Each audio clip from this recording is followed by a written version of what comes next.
into the work. Mm-hmm. And you know, again, reflecting on personal and my little home improvement project this weekend, before we caught the vision, we're doing like this nautical theme. Mm-hmm. When we first came in and we're cleaning and we're like, I don't know what we're gonna do, and you're doing it, but you're not doing the best job. Mm-hmm. All of a sudden, we caught the vision, and then we could share it with each other. What about this? Oh, let's do this. Oh, okay, I'll run it. And then Yeah. we're both more energetic and we're getting more done. And you have a vision where each is contributing to make it alive, but also adding little touch that makes it even better than the original thought. So I might have thought, let's go blue, and then somebody mentioned, but we could do this little gold here, and then there'd be some green and this with the flower beds, and it's like, that would. So all of a sudden, once you understand the vision, once you understand what we're trying to accomplish, and once you realize you're part of making that alive, it changes the way you look at the work, and it makes the time go back so much faster. Yes. I kid you not. We painted until 12:30 last night. Didn't even notice. No. Because it's exciting, and that's invaluable. I think if managers or corporations understood that they can capitalize on that passion, they can harness talent, they can harness passion, it's not that hard. I think, and again, not wanting to say that it's just one individual or one organization. The funny thing is that as a society, we have gotten very individualistic. That's one thing.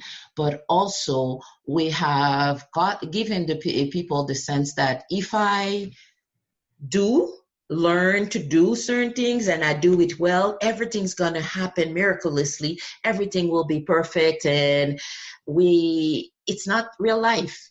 So which means we showed people, or we've invested huge amount of money to teach people how to do, but we haven't invested nearly enough to teach them how to be. And in the work environment, I'm sorry, it's not just about how you do. It's also how you are, how to be with one another. How can I interact with you and get you and myself to the win-win? If I don't know and I just want to, it's like putting kids in a sandbox. Guess what? Whoever has the bigger truck will be the most popular. But then after a while, everybody, if you don't want to share your truck and you don't want to play with others, nobody's going to play with you even though you have the big truck. Yeah. So the portion, how do we help people create that sense of connection? How do we help people feel comfortable to show their true colors and be willing to share their gifts and talents in that environment?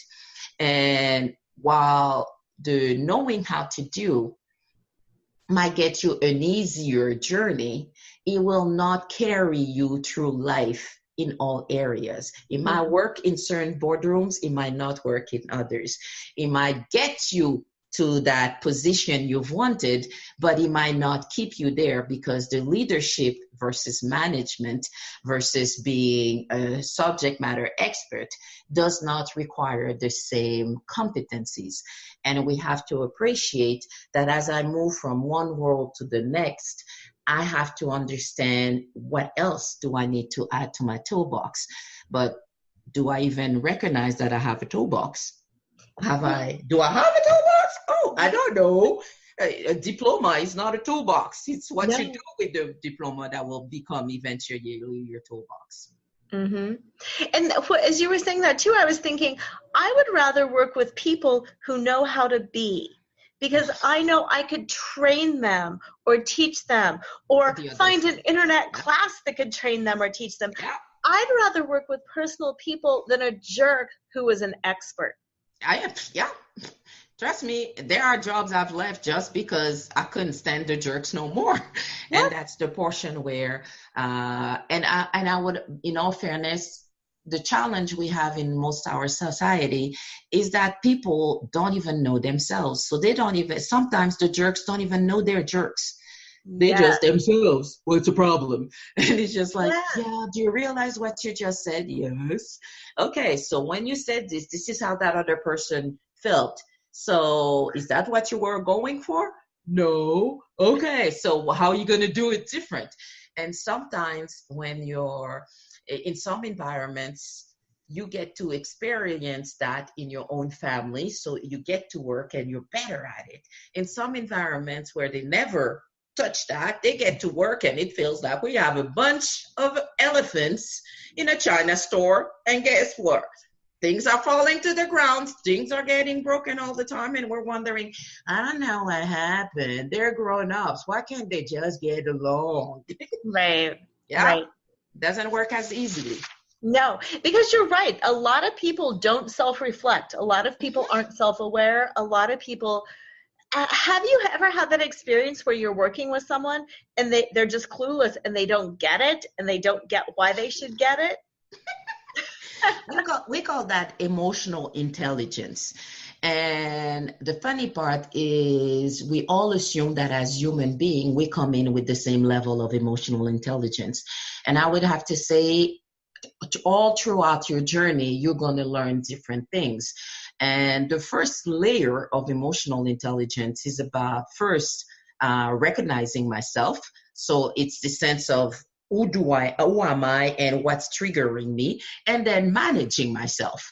Because guess what? It's nice to know I get angry easy. It's not as easy to say, I will not get angry no matter what they say. So that's the portion about the self-awareness and then the self-management. Then the other piece of emotional intelligence is everything that is the social awareness and the relationship management. Social awareness is understanding what's the context in which we're operating and how it might require me to do something different. If I'm at a funeral versus if I'm at the water fountain by the director's office, there's different layers of conversation I can have.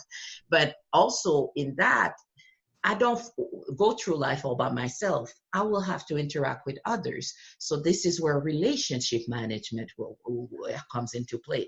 If I don't know how to interact with others, I'll be always wondering, why don't nobody want to play with me? Because you're rude, friend. Yeah. Right. That's, yeah. And it's so funny because it seems like some of that, yes, emotional intelligence is hugely a thing, but some of this really is like kindergarten level, like you said, in the truck with the sandbox. It is helping people create that understanding and get that awareness and what to do about it. And that's it.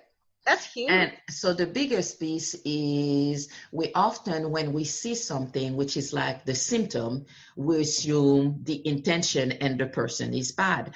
But oftentimes, maybe the intention wasn't bad, but the way you went about it actually created the challenge. So it's like the light on your dashboard. The light on the dashboard doesn't mean the car is crap. The light in the dashboard is telling you, go check with the garage, and then the garage will tell you what needs to get done. But sometimes we're not even checking the whole light on our dashboards. And sometimes all of them are on and we're still plowing forward and not even considering what it's telling us. And then we're surprised when we're not getting the result that we want. Mm-hmm. Mm-hmm. Yeah. I like that. So here's a question for you, because just for the listeners to know, Paula and I met in India. Yes. Yes, and it was fantastic. But in India, you bring in a lot of people from all over the world. So there's a lot of cultures. There's a lot of different ideas. Paula herself lives in Canada. I'm in the U.S. The show has got an international listenership. What is the difference in culture and environment that you have found with the people all over the world? Or is there kind of a common denominator or a common problem? I would say at the root, there's a common denominator. The common denominator is I'm responsible for myself, and I'm responsible for the actions and the emotions and the behaviors that I take. And the more I know about that, the easier it will be interacting with others. there might be some cultural differences from one country in the ways of the way you go about doing certain things.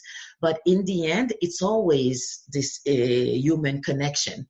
If you understand yourself well and you're willing to take the time to understand the other person, then it'll be an easier relationship. If you don't, and you only think that the way I see the world is the only way that exists, then you're likely to enter all kinds of challenges. It's like, I want an hamburger. An hamburger in North America might not look the same in another country. No. And then you're like, where's my ketchup? What's ketchup? Yeah. Everybody knows what ketchup is. Maybe in North America, but maybe not in other countries. And that's the part. If you don't make those connections and are not, and this is both the self-awareness, but also the social awareness piece.